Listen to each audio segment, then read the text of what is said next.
Thanks for staying with us. Welcome to the news at 5 on Channels Television. I'm Joka Rogers. Here are the news and reports we're tracking for you this hour.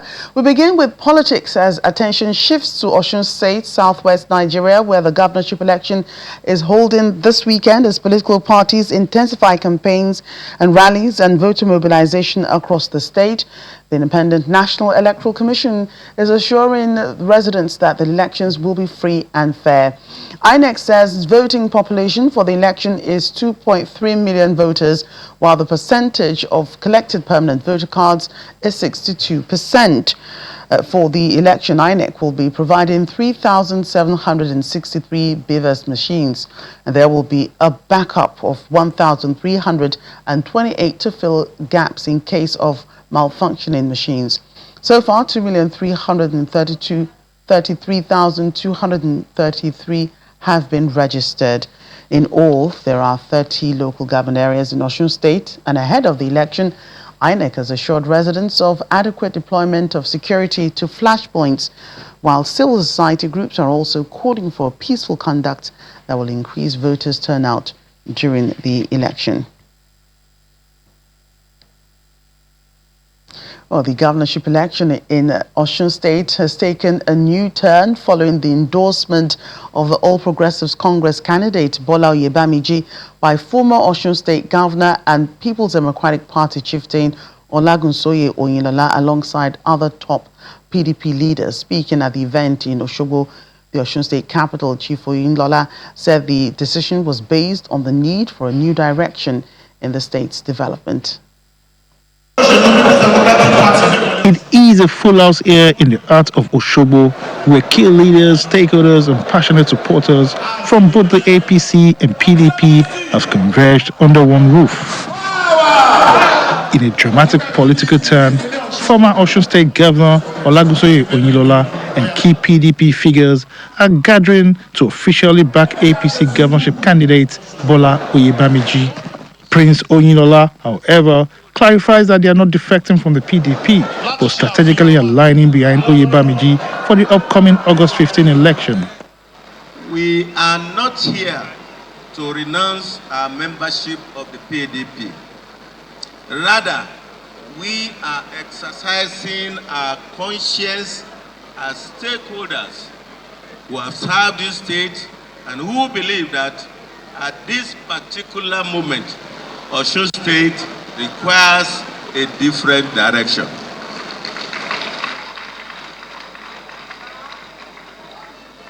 It is on this basis that we have resolved to officially declare our support for Mr. Bola Oyebamiji. Our support for Ambo is therefore a decision born out of necessity, conviction, and a sincere desire for progress of Osun State. Speaking to newsmen shortly after the high-stakes event, APC governorship candidate Bola Oyebamiji expressed deep gratitude to the PDP stalwarts for the endorsement, declaring that this growing coalition makes victory in the August 15 poll an absolute certainty. Just yesterday, the ABGA endorsed me, the NURTW, the hunters, the market women, the market men, the civil servants, and all Sundays in Osun, they have endorsed Ambo. This is a sign, this is a signal that come 15th of August 2026, Ambo will carry the day. The event attracted political heavyweights across party lines, including former SSG Fatai Akinbade, former PDP National Vice Chairman Tajuddin Oladipo, and former Osun State Governor Adegboyega Oyetola.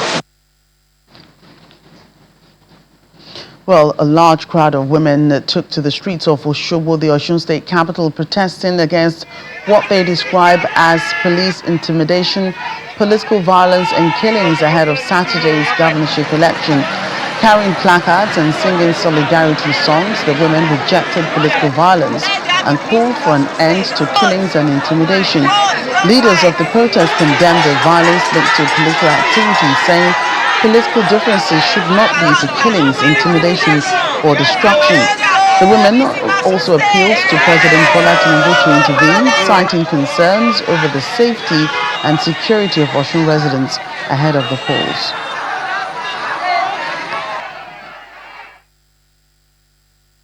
And the United Nations Children's Fund, UNICEF, have launched a partnership aimed at expanding access to pro bono legal services for children across the country. Speaking at a stakeholders engagement on Friendly Justice Project in Abuja, the president of the NBA, Mr. Afa Musegwe, said the partnership is valued at 120 million naira, and additional funding is expected to be sourced to scale up implementation. He adds that it aligns with the association's long-standing commitment to public interest law and service to society. Mr. Osigwe explained that through the collaboration, the NBA will mobilize lawyers across Nigeria, strengthen referral pathways between justice and child protection actors, build the capacity of legal professionals to handle child-sensitive cases, and promote a justice system that places the best interest of the child at its center. For many children in Nigeria, access to justice remains a challenge, particularly with financial restraints to afford legal representation. It is on this premise that the Nigerian Bar Association and the UNICEF are seeking to harness the legal profession in providing free legal services for children in need. At this stakeholders meeting, attended by representatives of the Nigerian Bar Association, the UNICEF, the Federal Ministry of Justice and other legal actors, the need for stronger collaboration to ensure that children are not denied justice due to financial constraints are highlighted. This partnership between the NBA and UNICEF. For the Nigerian Bar Association, the partnership represents an important step towards closing the justice gap as regards children's rights. For these children, lack of legal representation is a failure on our part. No need blaming any person. It's our own failure, societal and otherwise. As legal practitioners, we occupy a unique position within society. We are not merely interpreters of the law or advocates of the law. We are guardians of justice and defenders of the rights of the most vulnerable. The legal profession carries both a privilege and a responsibility to ensure that those who cannot afford legal services are not excluded from the protection that the law provides. It is in recognition of the important roles lawyers play in promoting social justice in society that those seeking to be elevated to the rank of senior advocates are required to put in a number of pro bono services before they can be given that rank.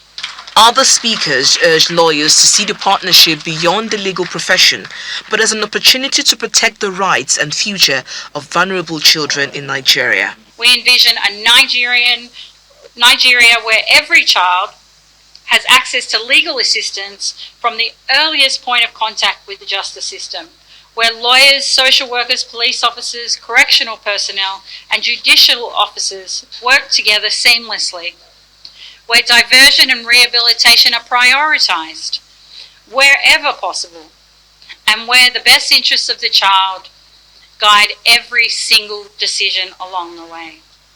We are not starting from 0 point. The foundation exists. Our task now is implementation, closing the gaps, building capacity, strengthening referral pathways, and ensuring that every guideline and law translates into better outcomes for children. The event ends with a handshake between the NBA and the UNICEF representative, a symbolic gesture signifying the formal commencement of the new partnership. From Abuja, Victoria Longjohn, Channels Television News. In Ogun State, Governor Dapo Abiodun has called for collective action towards protecting the environment, restoring degraded ecosystems, and securing a future where economic progress and environmental sustainability advance together. Represented by his deputy Noimot Salako Oyedele, Governor Abiodun says this year's theme of the Ogun Tree Planting Day is particularly timely as he pledges the state's support for the federal government's environmental sustainability agenda.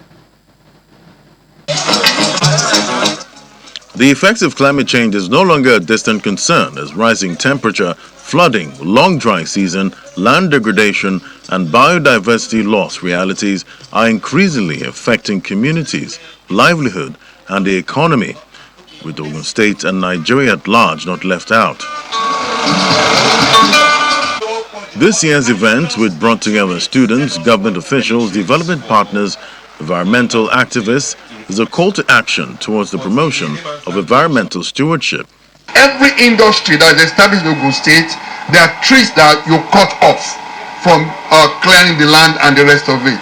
So while the Ministry of Forestry ensures that every industry must plant trees at our forestry reserve, the Ministry of Environment ensures that the community will continue to grow trees within our towns and our cities.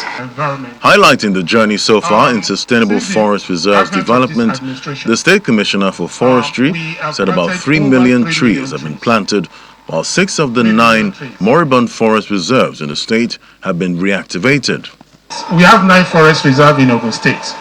Out of these 9 forest reserves in Ogun State, about 6 has gone moribund. But with this government, we have been able to resuscitate all these forest reserves in Ogun State. So we have a very good forest cover. The State Deputy Governor seizes the occasion to enlist the understanding and support of residents through tree planting, investment in afforestation, renewable energy, sustainable agriculture, green infrastructure, waste management, environmental sanitation, and improvement in flood control mechanisms. As we distribute another round of seedlings today, let every beneficiary remember that receiving a tree means accepting responsibility for its survival. The success of this program will ultimately not be measured by how many seedlings we distribute today, but by how many healthy trees are standing across Ogun State in the years ahead.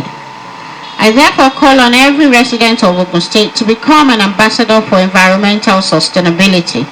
Plant a tree, nurture it, protect the trees around you, and encourage others to do the same. The highlight of the occasion is a symbolic planting of trees by the State Deputy Governor, supported by members of the State Executive Council.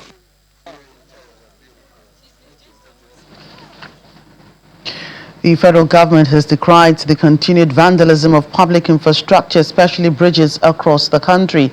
Minister of Works David Umahi made this known during the stakeholders' engagement and press conference to address service lanes, secondary drainages and asset protection of the Lagos-Calabar coastal highway in Lagos. Present at the event was the Lagos State Governor Babajide Sanwo-Olu, who represented President Bola Tinubu.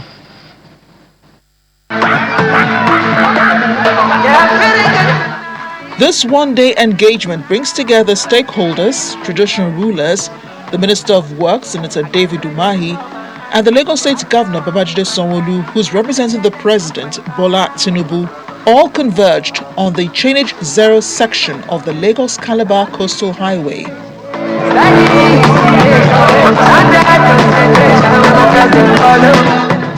Here, the minister briefed those present on the extent of planned repairs to mitigate floods on sections of the highway. We want everybody on this corridor, entire Nigerians that are benefiting and will benefit on this coastal highway, to continue to pray for the president, to continue to support the president. Referring to the recent vandalism of the Alakija Bridge in Festac, the minister commended the governor's swift intervention. Just the other day, we saw in social media, a bridge, is it Alakija site in Lagos, and I commend the governor seriously. My Minister of Works, we thought it's our bridge because a lot of people sent it to us. By the time we got there, the governor was already there with his team and contractors. He will speak for himself, but he has taken remedial measures and the urgent and immediate one. And we thank him very, very highly, for that. Senator David Umahi also flagged off repair work for the Eko Bridge, Marina Bridge, and flooded parts of the Lagos-Ibadan Expressway. To the glory of God and to the benefit of mankind, thank you very much. The Director, Highways Construction, Federal Minister of Works, Musa Saidu, said the project is to effect maintenance on federal roads and bridges in Lagos State. We have an incident of a dredger eating one of the piles of a coal bridge, which has resulted into the damage of the pile cap. And Your Excellency, if that thing is not addressed on time, it can lead to total calamity. And with the help of Mr. President and the help of Honorable Minister, he has graciously approved immediate intervention of this bridge. Speaking on behalf of the President, Governor Babajide Sanwo-Olu assured Nigerians that infrastructure development remains top priority for the renewed hope agenda of President Bola Tinubu. Today, Mr. President had asked me to assure you that it will stop at nothing at ensuring that every part of this country will be receiving monumental development concurrently, that issues that are bordering on security, it will continue to face them frontally and will ensure that we defeat the people that are embarrassing this country. It had come that I should assure you that everything that needs to be done to ensure that the youth of this nation are taken out of unemployment will be done. That to assure you that every part of this country that needs renewal under his renewed hope agenda will be touched, will be felt, and will be changed positively. The minister and his team also explained to those present that Sunday's meeting will also address environmental concerns along the Lagos-Calabar coastal highway. When we come back on the news at 5, on business news, Nigeria's foreign exchange inflows rise to $4.4 billion in July. That's in a moment. Please stay with us.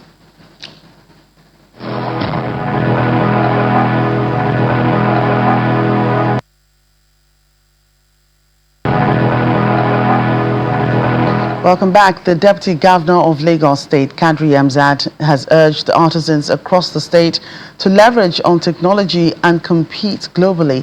Speaking at the 2026 Lagos State Artisans Day celebration, Mr. Hamzat says the state government is deliberate in supporting technical and vocational development to ensure inclusive growth across the state. He also says more artisans and tradesmen will be trained in their choice of profession to make them more competitive. It's the 2026 Artisans Day celebration at the Blue Roof at Gidingbi, Ikeja, and artisans in Lagos State are here for the annual event focusing on inclusive enterprise, artisans driving wealth creation and prosperity.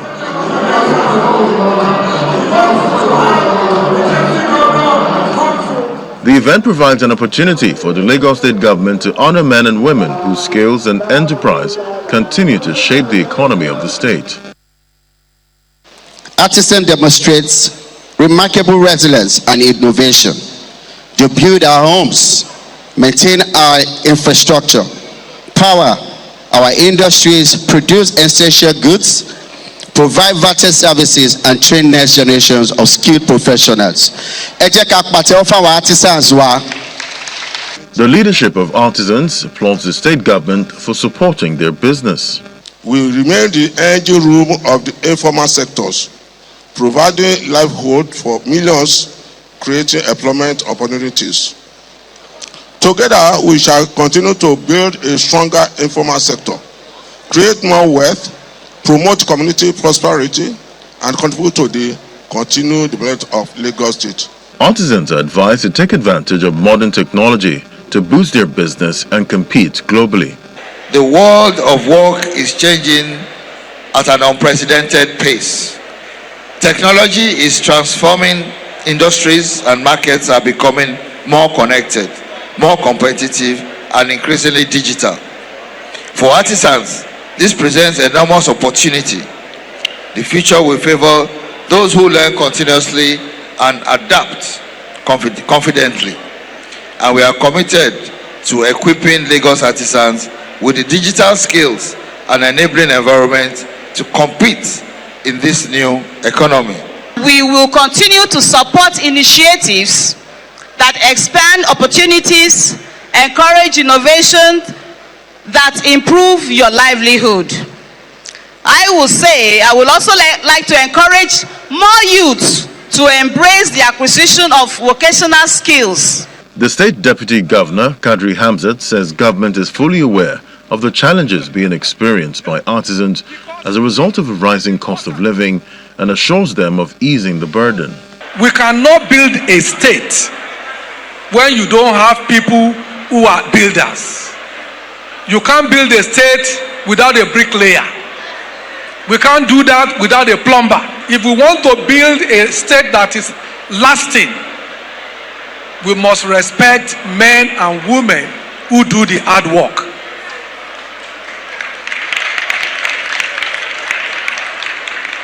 But going forward, we must do it better. And we will need to work with you. The Lagos State government says additional 2,000 residents will be trained in vocational skills, and the government also encourages citizens to embrace vocational professions and become self-reliant.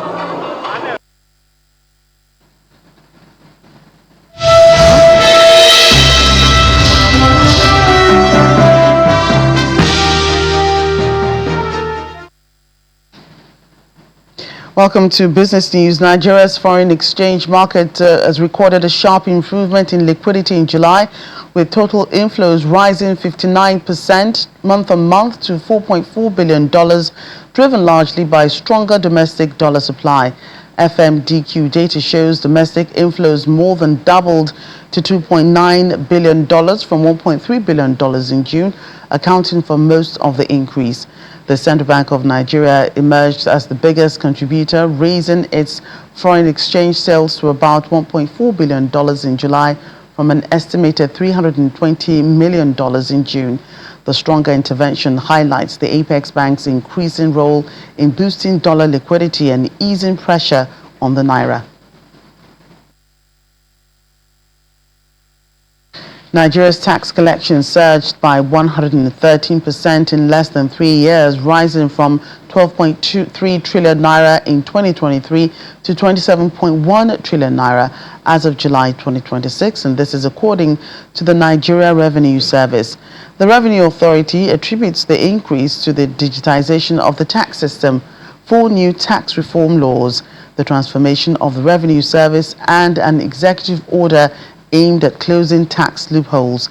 The NRS says the reforms are helping move the economy from severe macroeconomic challenges towards greater stability and resilience.